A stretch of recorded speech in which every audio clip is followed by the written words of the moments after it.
Ba chỉ biết số bằng vốn bà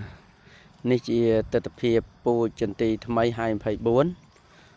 đã đam nơi ngày thì đọc khai pram cho năm 2025ហើយថ្ងៃនេះគឺទី16ខែ5 2026ចឹងយើងបានមួយខួបជាងហើយប្រមូលផលមួយសាទៅហើយបាទតាមពិតទៅបងប្អូនដាំពូជនេះឆ្នាំទី1កុំឲ្យយកផលបងប្អូនណាបាទតែងមេឃវាសិននៅពេលវាចេញផ្កាមកបងប្អូនកាត់បាទកាត់ចុងផ្កាហ្នឹងឲ្យជ្រៅបន្តិចទៅឲ្យបែកមេឃច្រើនយ៉ាងនេះបងប្អូនណាបាទកាលណាយើង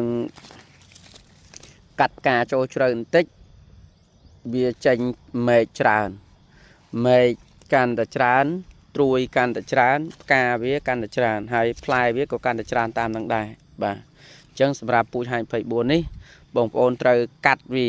បាទឆ្នាំទី1ទី2ហ្នឹង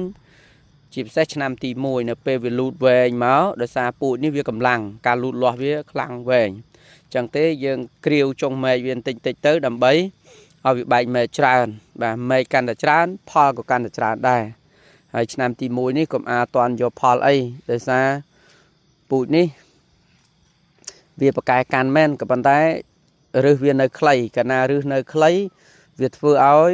ទំហំគ្រាប់វាអត់ធំស្អាតស្មើបាទដោយសារវានៅខ្សោយបើមិនចឹងទេ